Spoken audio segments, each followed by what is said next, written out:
And இப்போ ஸ்ரீமான் அவர்கள் ஒரு இஷ்யூவில் ஒன்று மாட்டிட்டு இருந்தாரு. போட்டு லாரன்ஸ் அவர்களை டிஸ்சார்ஜ் பண்ணிட்டு ஸ்ரீமானை அட்மிட் பண்ணி அடின்னு அடிக்கிறாங்க. அவர் என்ன பேசியிருக்காருன்னா, காசு வாங்கிட்டு பேசுகிறாங்க, அங்கங்கே 1-2 பாலியல் வன்கொடுமைகள் நடக்குது, அதை ஒன்று சேர்த்து பூதாகரமாக்குறாங்க அப்படின்னு சொல்லிட்டு அந்த விஷயத்த நார்மலைஸ் பண்ணுறாரு சார். ஏன் சினிமாக்காரங்க அடுத்தடுத்து இப்படி வந்து அடி வாங்கிட்டு இருக்காங்க?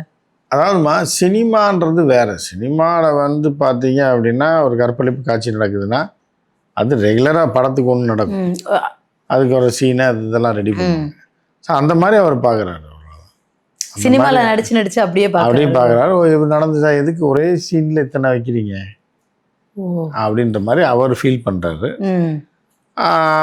விஜய் ஃப்ரெண்டு வேறு, நம்ம முதலமைச்சருக்கு நெருங்கிய நண்பராக, அவரை பாதுகாக்கணும், எல்லாரும் சேர்ந்து அவர் இப்படி பண்ணுறாங்களே அப்படிங்கும்போது அவர் கோவம் வரத்தான் செய்யும். அதனால் அவர் பொங்கி வெளியே வராரு. இவ்வளோ நாள் பதுங்கி இருந்தார், இப்போ பொங்கி வெளியே வராரு. ஏன் சார் எல்லாரும் ஒரு எம்எல்ஏ சீட்டுக்கு துண்டு போடுறாங்களோ? எம்எல்ஏ சீட்லாம் அவர் இன்னி கொடுக்க முடியாது. இன்னி தான் எலெக்ஷன். இன்னைக்கு இல்லை, அடுத்த வாட்டி ஏதாவது. அடுத்த 5 வருஷத்தில் ஸ்ரீமனுக்குலாம் 65 வயசு ஆயிரும். அப்போ அவர் நின்னா நிற்கல என்னன்ற 52 வயசுல எங்க இப்போ கேட்பார்.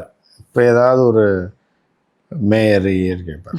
மேயர் வாய்ப்பு அவருக்கு இருக்கு, ஸ்ரீமானுக்கு இருக்கு. அப்போ ஜெய் கோச்சுக்குவாரு சார். எந்த ஜெய்? ஆக்டர் ஜெய் தான். இல்லை, ஜெய் வந்து அவர் இது கேட்பாரு, நார்த் மெட்ராஸில் எதாவது கேட்பாரு. அவர் சொல்லியிருக்காரு, திரையில் அண்ணன் அழுதா தரையில் நான் அழுதுருவேன். அண்ட் இன்னொரு விஷயம் என்ன சொல்கிறாரு, அவருக்காக அவர் சிஎம் ஆயிட்டார், இது போதாது, என் உயிரை கொடுக்கறனால நான் கொடுப்பேங்கிறாரு ஜெய். அது கேட்கலாமே, அது கூட எங்கே எப்போ கொடுக்குறாருன்னு.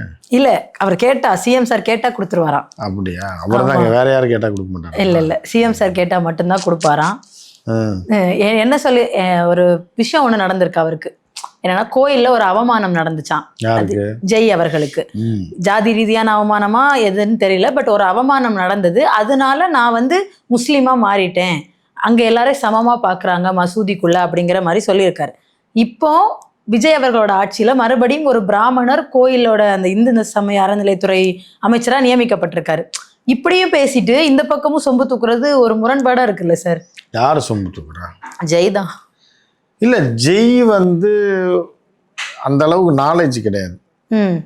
எல்லாமே அந்த இவன் ஒருத்தன், இந்த மாஸ்டர் மகேந்திரன் ஒரு மெண்டல் புண்டா நாள் வந்தால அவன் மாதிரி இவன் ஒரு மெண்டல் தான்.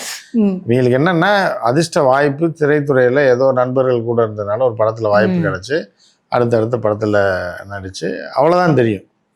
அதை தாண்டி ஒன்றும் தெரியும். அப்போ வெளி உலகத்தில் வரும்போது இவங்களுக்கு எல்லாமே புதுமையாக தெரியும். ஸோ நம்ம ஏதாவது ஒரு கருத்து சொல்லலாம்னு சொல்லி இந்த மாதிரி என்னத்தையா உளறி விட்டு போயிடுவாங்க. அதனால் எந்த பிரயோஜனம் அவங்களால எந்த பிரயோஜனமும் இந்த சமூகத்துக்கு கிடையாது. ஆனால் ஜெய் அப்படி இல்லையே சார், அவர் வேளச்சேரியில் பிரச்சாரம் எல்லாம் பண்ணார் தாவேக்காக்காக. ஆனால் பண்ணினாலும் ஏதாவது போஸ்டிங் தருவாங்க, சீக்கிரம் எதிர்பார்க்கலாம். வடக்கு மண்டலத்தை கவுன்சிலர் ஆக்கி விட்டு வடக்கு மண்டல தலைவரை கூட கொடுக்கலாம். இல்லைன்னா அங்கே இந்த நகராட்சி நகர்மன்ற தலைவராக கூட கொடுக்கலாம், வாய்ப்பு இருக்குது.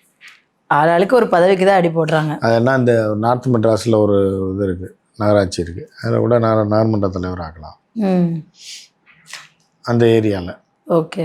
இல்லைனா இஸ்லாமியர்கள் அதிகமாக இருக்கக்கூடிய இல்லை சீட்டு கொடுத்துக்கலாம். பட் ஆனால் இப்போ லேட்டு சீட்டு கேட்காதனால இனிமேல் ஆகா பிரச்சாரத்துக்கு போனதுக்கு பதிலாக இவரே ஒரு சீட்டு வாங்கி இவரே இவருக்கு பிரச்சாரத்துக்கு போயிருக்கலாம், இன்னும் பெட்டராக இருந்திருக்கும்.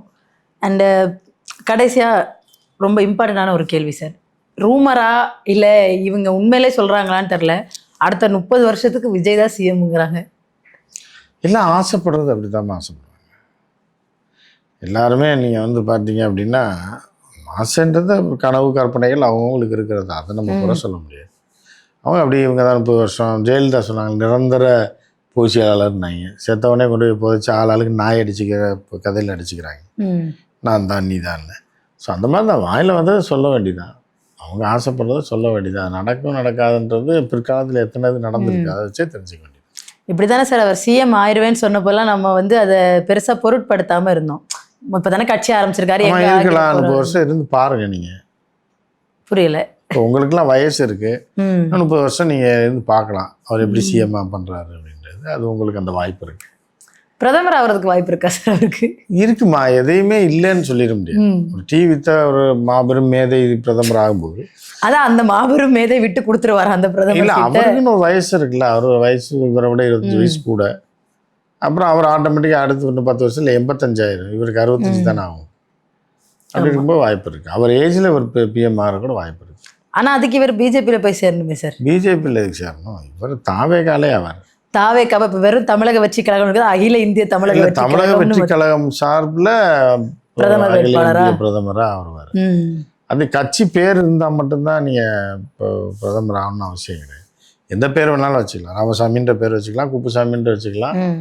கோயங்கான்ற பேர் வச்சுக்கலாம். எதை வச்சாலும் நீங்கள் வந்து பிரதமர் ஆகிறதுக்கு பேர்லாம் அவசியம் கிடையாது. கட்சி பேர்லாம் அவசியம் கிடையாது. எப்படி வேணாலும் ஆகலாம். அதனால் வாய்ப்பு இருக்குது. இப்போ IUML இருக்காங்கல்ல, அவங்களோட இப்போ அதுலேருந்து அமைச்சராக இருக்க ஷாஜகான் அவர்கள் பேசுகிற எல்லா இடத்துலையும் தேர்தலுக்கு முன்னாடி ஒரு மாதிரி பேசிட்டு இப்போ அவர் பேசுகிறதே ரொம்ப வித்தியாசமாக என்ன பேசுகிறாரு, மொத்தமாக திமுகன்ற ஒரு கட்சியே இல்லாமல் போயிடும் அப்படிங்கிற அளவுக்கு பேசுகிறாரு. இந்த தைரியம் தாவேக்கா கொடுக்குதா, இல்லை இவங்களுக்கு நமக்குன்னு ஒரு கூட்டம் இருக்கு அப்படிங்கிறது? இல்லை, இதுக்கு தைரியம்னா வேண்டாமா. எலும்பு துண்டை தூக்கி போட்டால் நம்ம அவரை சொல்ல. ஒரு உதாரணத்துக்கு சொல்கிறேனே, இப்போது சில இதெல்லாம் இருக்குது. ஒரு 4 எலும்பு துண்டை போடும்போது அவங்களுக்கு போய் வாழாட்டும். ஓகே, அதை நம்ம யாரையும் சொல்லலை. ஒரு உதாரணத்துக்கு இதை பார்த்துங்க. அப்போ நீங்கள் ஹெவியாக போடும்போது எலும்பு சூப்பெல்லாம் போட்டிங்கன்னா என்ன ஆகும்? அப்போ சோஃபா கொடுக்கலையா சார்? சோஃபா இல்லை சொல்கிறேன், இந்த இது தனி இது இல்லை, அது வேறு இது வேறு. அந்த மாதிரி வந்து என்ன அப்படின்னா அப்படியே எல்லாமே மாறிடும். 4 நாளைக்கு எலும்பு துண்டு போட்டு சூப்பு ஊற்றுனீங்கன்னு வைங்க, உங்களுக்கு வந்து ரொம்ப விசுவாசமாக சில பிராணிகள்லாம் மாறும்.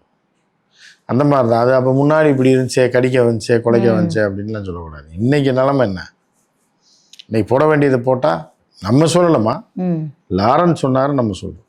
ஆமாம் ஆமாம், அவர் தான் சொன்னார். சிலது இருக்குது அப்படின்னா, சிலது பிரியாணி சாப்பிடும், சிலது வந்து பிஸ்கட் சாப்பிடும். அப்படிங்கும்போது அதுக்கு போட வேண்டிய பிரியாணியை போட்டிங்கன்னா அது பாட்டுக்கு ஆட்டோமேட்டிக்காக. அப்போ நம்ம லாரன்ஸை தப்பாக புரிஞ்சிருக்கோம் சார். அவர் சொல்லலை. லாரன்ஸ் கரெக்டாக தான் சொல்லியிருக்காப்புல. லாரன்ஸ் எல்லாரும் போட்டு கடிச்சு காலி பண்ணி விட்டாங்க. அவர் கரெக்டாக தான் சொன்னார், கொடுக்க வேண்டிய கொடுக்குறேன், அதில் வந்து விஜய் சாருக்கு இல்லாடின்ற மாதிரி அவர் சொன்னார்ல. அதை தான் நம்ம இப்போ சொல்லணும், நம்மளா சொல்ல முடியாது. அப்போ கூட்டணி கூப்பிட்டுக்கிட்ட கட்சிகளை பற்றி தான் லாரன்ஸ் அவர்கள் பேசியிருக்காரு. அது இப்போ பார்க்கும்போது புரியுதா உங்களுக்கு? புரிஞ்சுக்க வேண்டியதான். முன்னாடி இப்படி பேசினாரு, பின்னாடி இப்படி பேசினாருன்னா அதுதான் லாரன்ஸ் சொல்கிறாருல. போட வேண்டியதை போட்டிங்கன்னா அது அது எப்படி பிஹேவ் பண்ணும்போது அதே மாதிரி தான். இப்போ நீங்கள் யாரும் சொன்னீங்களே, யார்? ஷாஜகான் அவர்கள் IUML அவர் வந்து இப்போ அமைச்சராக இருக்காரு, சிறுபான்மையினர் நலவாழ்வு இருக்காரு. இதை ஆதரிக்கிறாரா? தாவேக்காவை ஆதரிக்கிறார். அதுக்கு முன்னாடி திமுக கூட்டணியில் ஆக்சுவலா அவங்க வந்து அவங்களோட சின்னத்திலே நின்னாலும் அவர் கூட போய் ஓட்டு கேட்டதெல்லாம் உதயநிதி ஸ்டாலின் அவர்கள் தான். இப்போ அது என்ன இருக்கு, இப்போ என்னன்றது தானே பார்க்கணும். இப்போ தாவேக்காவை ஆதரிக்கிறாரு. விஜய் அவர்கள் அவர் சொந்த தொகுதிக்கே பிரச்சாரத்துக்கு போக யோசிக்கிற ஆளு. நாளை பின்ன ஏதாவது இடைத்தேர்தலாம் வராது. ஏன் வரும்? 5 வருஷத்துக்கு அவர் தான் IUML அப்படியே போயிட்டு அவங்க ராஜினாமா பண்ண போறதில்ல, அதனால இடைத்தேர்தல் வராது. அது பாட்டுக்கு போயிட்டு இருக்கோம். போற வரைக்கும் போட்டுன்றது தான். இதெல்லாம் ஒரு இது அதிர்ஷ்ட வாய்ப்பு தானே, ரொம்ப ரேரான வாய்ப்பு கிடைச்சிருக்கு. அப்படிங்கும்போது அதை எப்படி அவங்க விடுவாங்க? அது என்னமோ கரெக்ட் தான்.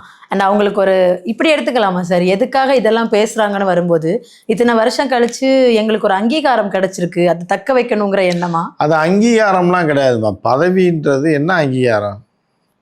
காசு அடிக்கிறதுக்கும் இது பண்ணுறதுக்கும் ஒரு இது கொடுத்துருக்காங்க. நம்மளே மனுஷனா மதிச்சு இவ்வளோ பெரிய போஸ்டிங்கை கொடுத்துருக்காங்க. நம்ம ஜென்மத்துக்கு இப்படிலாம் கனவுல கூட நினச்சில்லாத ஒரு விஷயம். நன்றி விசுவாசம் நீங்கள் சொன்னீங்க. அந்த ஒரு இதில் தான், வேற ஒன்றும் கிடையாது. இப்போ அதிமுகவோட இப்போதே நிரந்தர பொதுச் செயலாளர் முன்னாள் முதலமைச்சர் எடப்பாடி அவர்கள் மேகதாது அணை பிரச்சனை சம்பந்தமா தன்னை பேச விடலைன்னு வெளிநடப்பு செஞ்சிருக்காரு. அதுக்கு வெளிநடப்பு செஞ்சாரு, வந்திருக்காரு. அவ்வளவுதான். சபாநாயகர் JCT பிரபாகரன் நடப்பு கிடையாது, டீ சாப்பிட போயிருப்பாரு. அதெல்லாம் வெளிநடப்பு சாப்பிங்க. நியூஸ் வெளியில போவாரு, ஒரு பேட்டியை கொடுத்து திருப்பி உள்ள வந்து உட்காந்துருப்பாரு. இங்க பேசவில்லைன்னா அங்க போய் பேசிட்டு திருப்பி உள்ள வந்திருக்காரு. அதுல என்ன இருக்கு? அதுக்கு சபாநாயகர் என்ன சொல்லியிருக்காருன்னா, தலைப்பு செய்திகள்ல வர்றதுக்காக பேசுறவங்களை எல்லாம் அனுமதிக்க முடியாது. இந்த வாதம் ஏற்புடையதா சார்? அது கரெக்ட் தானே. அவர் இப்போ இது பாம்பின் கால் பாம்பரின்ற மாதிரி தான் அது. ஏன்னா அவர் பழைய அதிமுக காரர், அவருக்கு தெரியும்ல இவர் என்ன பண்ணுவார் அப்படின்னு. எதுக்காக அதிமுகவில் பண்ணுறாங்க, தலைப்பு செய்தியில் வர்றது தான் பண்ணுறாங்க போது எதுக்கு பேச விடுவானே அப்படின்ற.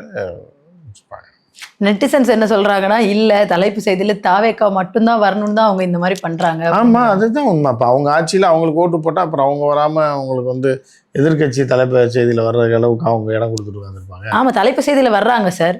பெண்ணிடம் பாலியல் சீண்டலில் ஈடுபட்ட தாவேக்கா நிர்வாகி, 10 வயசு குழந்தைய ஹராஸ் பண்ண தாவேக்கா நிர்வாகின்னு டெய்லி ஹெட்லைன்ல வர்றாங்க. வருது. இது விஜய் ஒரு பக்கம் வராருல, பிறந்த நாள் கொண்டாட்டமா சார்? கொண்டாட்டம் வருது, பள்ளிக்கூடத்துல டான்ஸ், நல்ல விஷயங்களும் வருது இல்ல. இதெல்லாம் நல்ல விஷயம். ஆமா, இதெல்லாம் எப்ப சார் நல்ல விஷயத்துல சேர்த்து? ஏன் நல்ல விஷயம் தான். நம்ம டான்ஸ் சொல்லி கொடுத்தப்பா அது டான்ஸ் சொல்லி கொடுக்கறது இல்ல சார்.